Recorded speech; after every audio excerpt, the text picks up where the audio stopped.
When I say the word snoring, what comes to mind?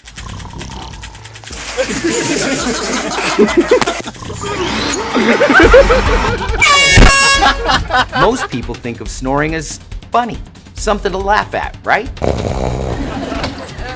Are you kidding me? But you know what's not funny? The fact that for years, I ignored my wife's snoring.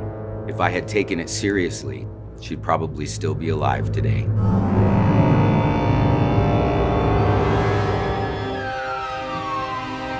I will never forget the day, walking into my bedroom, my 3-year-old holding her mother's hand, and she said, "Daddy, Mommy's cold, and she won't wake up."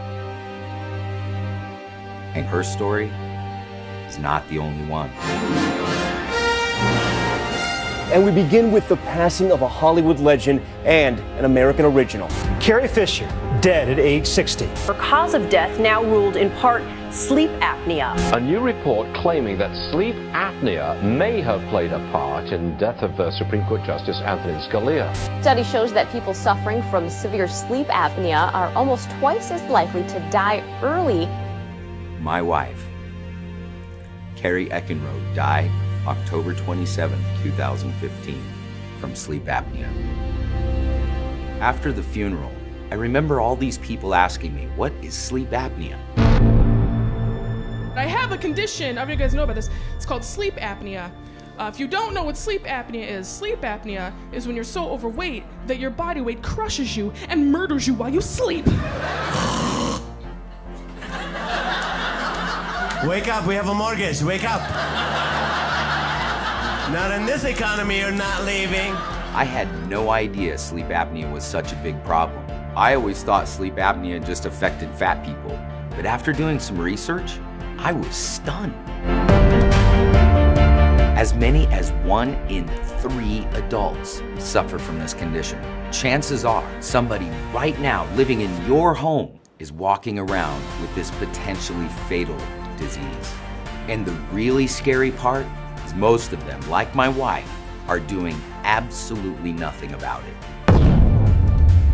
The risk is really when someone is undiagnosed or untreated for sleep apnea, and then the risk for cardiovascular disease and death really does go up. That's why I knew I had to make this documentary, because I don't want one more person dying in their sleep because they didn't know this is a potentially deadly sound. Snoring? That's news to me. I didn't know that. I had no idea of that. Sounds pretty serious. My wife snored like nobody's business, but I had never had anyone tell me that her snoring was the most obvious sign of her sleep apnea. I've spent the last 5 years learning everything I can about sleep apnea and sleep disordered breathing.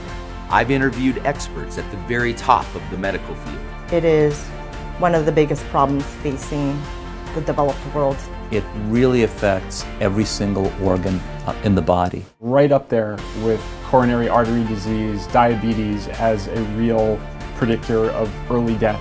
I've met with patients who suffer from this condition. It has affected my life because when you're tired, you can't function, you're running on adrenaline, you're living on, caffeine. I'd wake up after 8 to 10 hours of sleep completely exhausted. I need to go see a doctor. Something's got to change. I can't keep going through life without getting any sleep.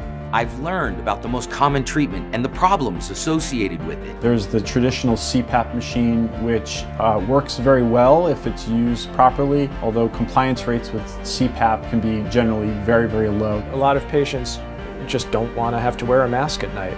He had one of those masks that are sometimes worn overnight. He was not wearing the mask on the night of his death. Is trying to treat disrupted sleep by actually being a disruption to sleep. If this is a turnoff, I could do without it. No. I know it looks a little strange, but it does keep me from snoring. I've also met with patients who took drastic surgical measures and had horrific results. Surgery ruined my life. They literally saw your jaws off of your skull. The surgery itself was a complete disaster, left me disabled. Then I discovered a group of dentists who are using an unorthodox treatment and are literally saving lives. These dentists are under fire for what they're doing. Some call them controversial. Some call them hacks. Some say they're going against everything they were taught in dental school. This is not proven medicine. But to those they treat, they're called miracle workers. It changed my life. I don't have to use the CPAP anymore. I have a better quality of life now. You really feel like you've been given a new life. If it helped me, and with the barbaric treatment plans that other doctors over the course of 20 years have told me was my only hope, then it will help you. I am now convinced.